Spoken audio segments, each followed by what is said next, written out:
मैं पुरानी दिल्ली में रहा करता था। हमारा घर, जिसमें 2 कमरे और बाहर एक छोटा सा बरामदा था, छत पर भी एक कमरा था, पर गर्मी की वजह से हमने उस कमरे को स्टोर रूम बना के रखा हुआ था। उसमें एक बेड था कि अगर घर में कोई रिश्तेदार आ जाए तो हम लोग यहाँ वहाँ शिफ्ट हो जाया करते थे। इसके अलावा बाकी का फालतू सामान भी उस कमरे में रखा रहता था। घर के साथ में एक पुराना सा बड़ा सा नीम का पेड़ था। उसके पत्ते झड़ के घर की बालकोनी में और सीढ़ियों पर पड़े रहते थे। बार बार सफाई करना बड़ी दिक्कत का काम था। एक दिन बाबा ने किसी को कुछ नहीं बताया और वो पेड़ कटवा दिया। उस वक्त काफी सारे लोगों ने मना किया कि उस पेड़ को मत कटवाओ, ये बहुत पुराना पेड़ है, ऐसे नीम का पेड़ नहीं कटवाना चाहिए। लेकिन मेरे बाबा ने किसी की नहीं सुनी और वो पेड़ कटवा दिया। उस दिन के बाद से वो जो ऊपर वाला रूम था उसमें कुछ कुछ होना शुरू हो गया, क्योंकि वो कमरा काफी दिनों तक बंद रहता था। एक दिन मैंने सोचा कि क्यों ना ऊपर वाले कमरे की सफाई कर ली जाए। मैं जब छत पर गया, वो कमरा खोला तो वहां धूल की मिट्टी की एक परत जमी हुई थी और उस मिट्टी के ऊपर जमे थे कुछ पैरों के निशान। मैं थोड़ा सोच में पड़ गया। मैंने उन पैरों पर अपने पैर रख के देखे तो वो कुछ ज्यादा ही बड़े थे। इतने बड़े पैर मुझे नहीं लगता हमारे घर में किसी के होंगे। फिर मेरी नजर वहां टंगे शीशे पर गई। 2 हाथों के निशान जो मेरे हाथों से काफी बड़े थे। मैं ये देख के सहम गया।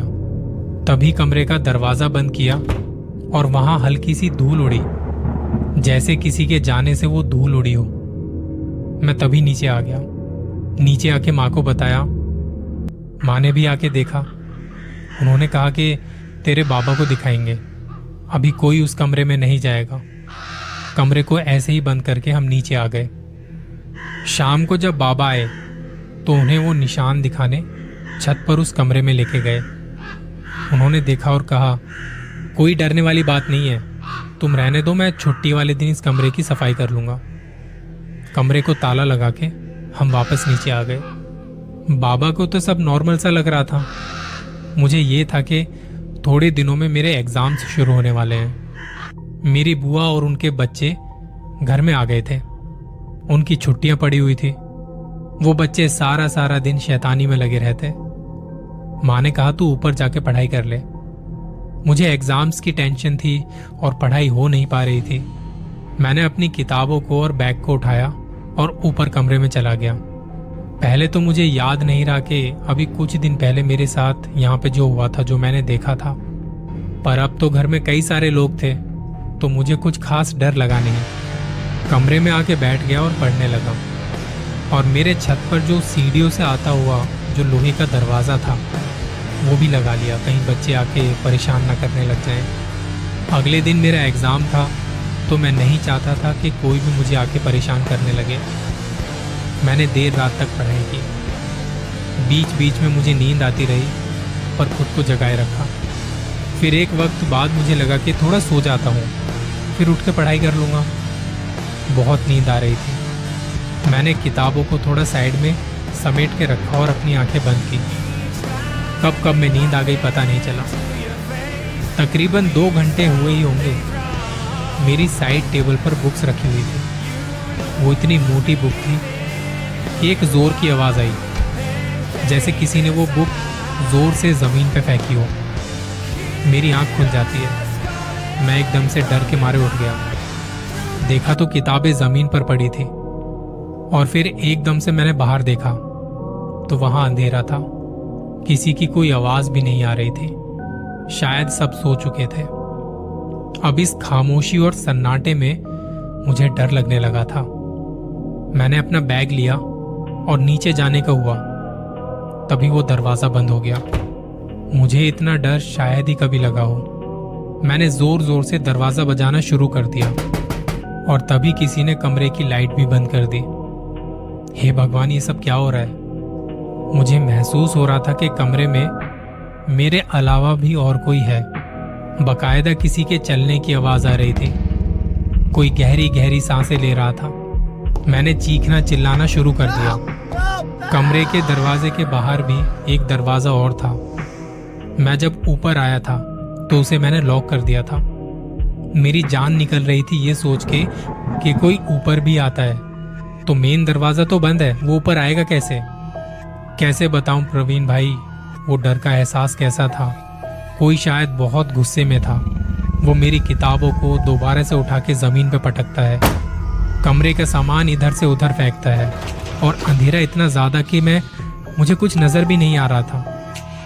मुझे बहुत घबराहट होने लगी, मेरी सांसें फूलने लगी। मुझे ऐसा लगा जैसे मैं अभी बेहोश हो जाऊंगा यहाँ पे। फिर अचानक से वो दरवाजा किसी ने ढीला छोड़ दिया, और जब अचानक से वो दरवाजा खुला, मैं तभी दरवाजे पर आया और बाहर देखा। मेरी मदद के लिए अभी तक कोई नहीं आया था। शायद मेरी आवाज किसी ने सुनी ही नहीं। कमरा बंद था और मेरी आवाज मुझे लगा शायद बाहर गई ही नहीं। मैंने जल्दी से वो सीढ़ियों वाला दरवाजा खोला और मैं नीचे की तरफ भागने लगा। वहां भी बहुत अंधेरा था और तभी मुझे झटका सा लगा। कोई अनदेखी चीज मुझसे टकराई थी। ऐसा लगा कोई नीचे से ऊपर की तरफ आ रहा था और अचानक उसके साथ मेरी टक्कर हुई। पीछे मुड़ के देखा तो वहां किसी के ऊपर जाने की आवाज मैंने सुनी। हे भगवान, ये सब क्या हो रहा है। मेरी रूह मेरे शरीर से बाहर निकलने को थी। मैंने वक्त बर्बाद नहीं किया और तभी नीचे आया। नीचे आके पहले तो मैंने देखा कि वो सब सो रहे थे। लाइट जलाई और मैंने सब पे चिल्लाया। मैं लड़ने लगा और फिर खुद ही खुद रोने लगा। तब माँ उठी, उन्होंने मुझे शांत किया, गले से लगा के पूछा क्या हुआ। मैंने कहा माँ, ऊपर वाले कमरे में कोई है। मैंने उसे महसूस किया। कोई उस कमरे में तोड़फोड़ मचा रहा था। मेरी किताबें उठा के फेंकी उसने। माँ ने पहले तो मुझे चुप करवाया, फिर कहा कि तू यहीं बैठ, मैं देख के आती हूँ। माँ हमेशा से ही काफी हिम्मत वाली रही है। वो ऊपर गई और थोड़ी देर में जब वापस आई तो उनका चेहरा उतरा हुआ था। उन्होंने बताया कि ऊपर तो ऐसा लग रहा है जैसे किसी ने चीजें उठा उठा कर इधर उधर फेंकी हैं। तेरी किताबें और सामान बिखरा पड़ा है। माँ ने कहा मैंने वहां की लाइट जला के छोड़ दी है और कमरा भी खुला हुआ है। अभी तेरे बाबा कहीं गए हैं, कल जब आएंगे तब उन्हें दिखाते हैं। वो रात जैसे तैसे बिताने के बाद अगले दिन जब बाबा आए तब उन्हें सब कुछ बताया। उन्होंने कहा अरे कुछ नहीं है, तू ऐसे ही डर गया होगा, तू ऊपर अकेला था ना, शायद तुझे वहम हुआ हो, इस बात को ज्यादा मत सोच, जाने दे। माँ ने भी कहा कि मैंने भी देखा था वहाँ सामान बिखरा पड़ा था, पर बाबा ने इस बात को इतना सीरियसली नहीं लिया। कुछ दिन यूं ही बीत गए। फिर मेरे बाबा के छोटे भाई मेरे चाचा जी घर आए और उन्हें इस बारे में बताया कि ऐसा ऐसा मेरे साथ ऊपर वाले कमरे में ये सब हुआ था। चाचा ने कहा कि वो कमरा तुम लोगों ने ऐसे ही छोड़ दिया है, उसमें आना जाना करते रहा करो। ये बुरी ताकतें ऐसे ही खाली पड़ी जगहों पर अपना बसेरा कर लेती हैं, जहां उन्हें कोई आते जाते परेशान न करे। चाचा ने इस बारे में पापा से बात की और इसके बाद बाबा ने अपना ठिकाना ऊपर कमरे में बना लिया। कभी कभार जब उनके दोस्त आया करते, देर रात तक बाबा के साथ बैठे रहते। धीरे धीरे हमारा जो डर उस कमरे को लेकर था वो निकलना शुरू हो गया। हमने भी उस कमरे में आना जाना शुरू कर दिया। काफी देर वहां बैठे रहते थे। मम्मी ने वॉशिंग मशीन भी ऊपर रख ली थी, वहीं कपड़े धोते और सुखाते। लेकिन कुछ वक्त गुजरने के बाद हमारा फिर से वही रूटीन बन गया और फिर से बेफिक्र हो गए और उस कमरे में आना जाना छोड़ दिया। अच्छा प्रवीण, वो वक्त ऐसा था जब वीसीआर होते थे।